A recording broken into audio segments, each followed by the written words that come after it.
The graph shows the distance Paul jogged one day. Is the function proportional? Well, this is a graph. In order to tell proportional from a graph, it must be a straight line.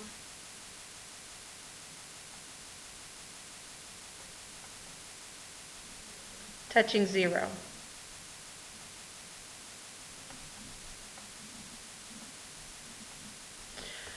So this is proportional because it is a straight line and it does go through the origin, it touches 0.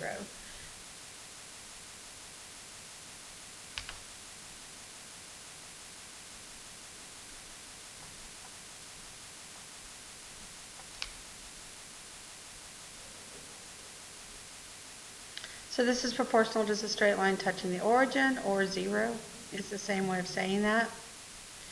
Okay, the next one. Is the function represented by the table proportional? Table, proportional, or non-proportional, and explain.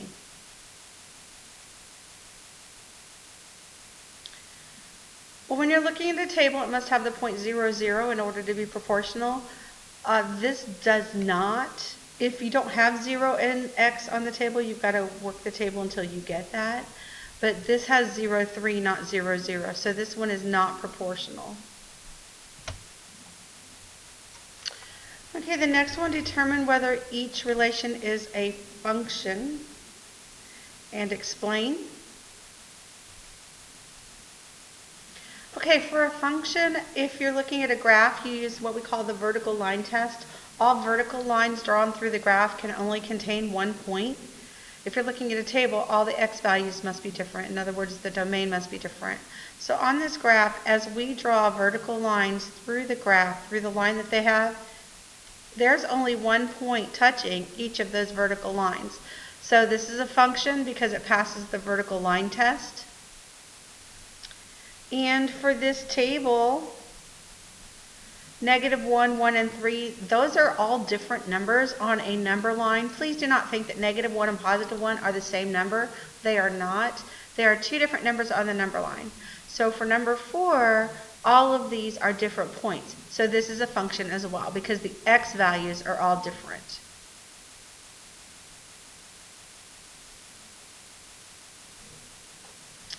Okay, in order to graph functions, what I do is, if there is well, first of all, I always use 0 as a point because this number that doesn't have a letter attached right here, that goes with it. So 0, 1 is the first point that I want to draw. So 0, 1 is right here. And then if it's a fraction, I'm going to use the denominator. So the denominator is 3. The reason I use the denominator is because it scratches out the x and the denominator, and then you do what's left. So 2 plus 1 is 3.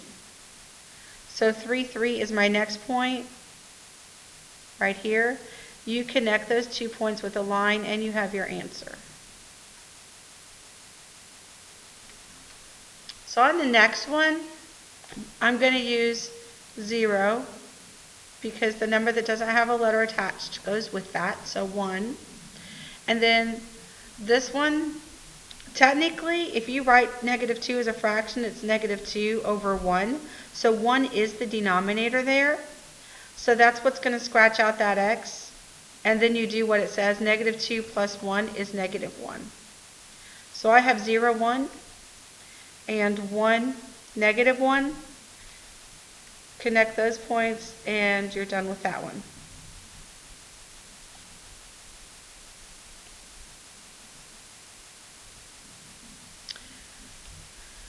Okay, determine whether the function is the function y equals 6x plus 4, where y represents the cost of purchasing x tickets, is proportional or non-proportional, and explain.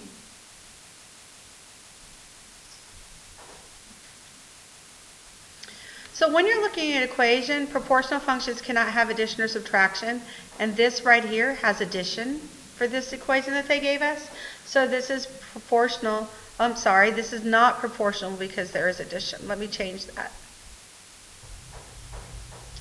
So this is non-proportional because there is addition.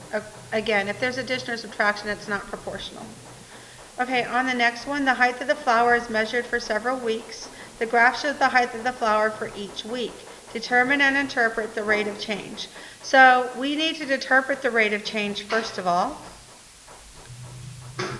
So rate of change can also be known as slope.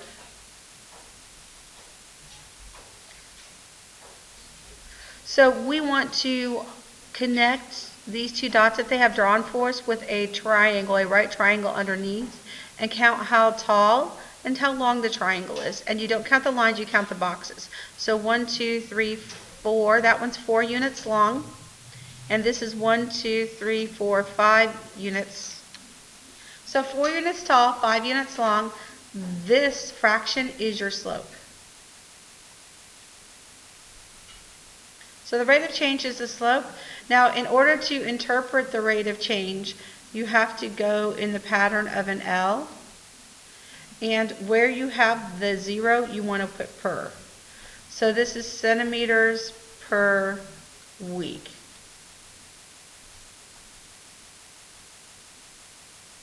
So the answer for this one is the flower is growing at a rate of 4/5 centimeters per week.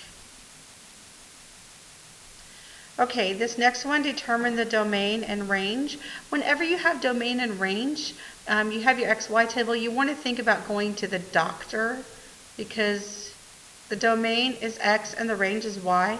So all of these first values are the X values because coordinates are in alphabetical order, X and then Y. So my domain are all the X values, in other words, all the values that I circled. So -5, -3, 1, and 4. And the range, those are the Y values. Those are the ones that are not circled. So I have -2, 0, 7, and 6. Number 10, adult tickets for the movie theater cost $9.50 each. Each what? Each ticket.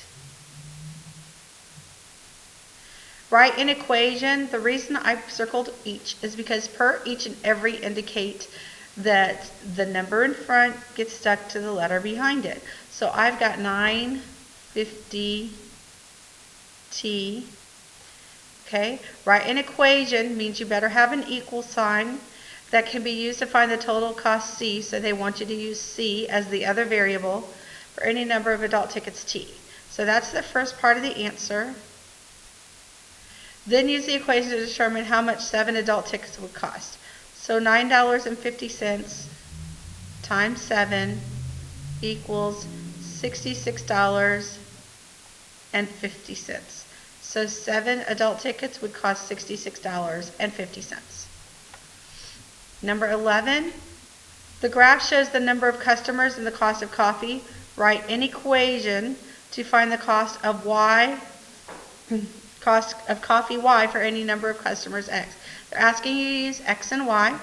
So an equation using X and Y would be Y equals MX plus B.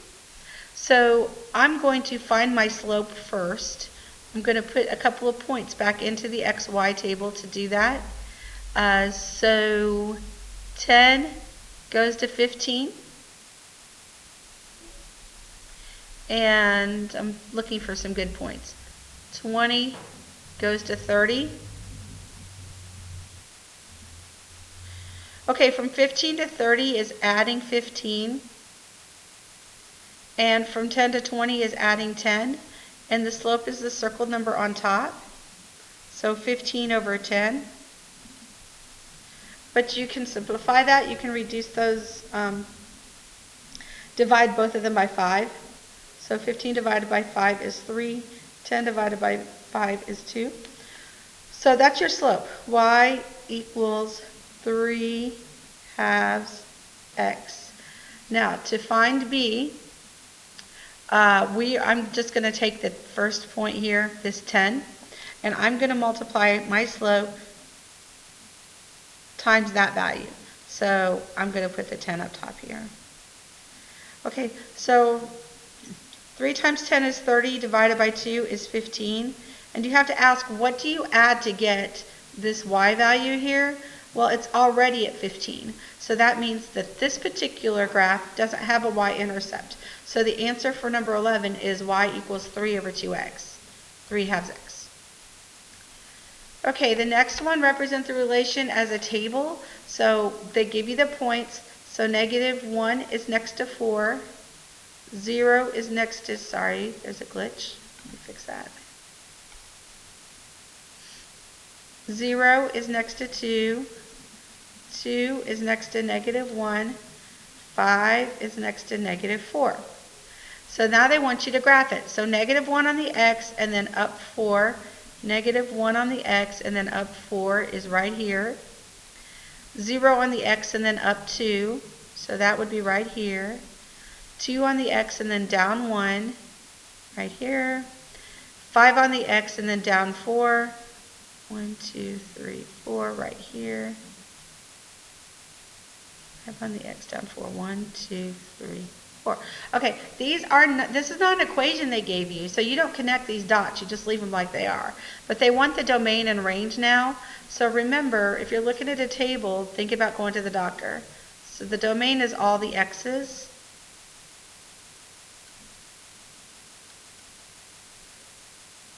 So we have negative 1, 0, 2, and 5.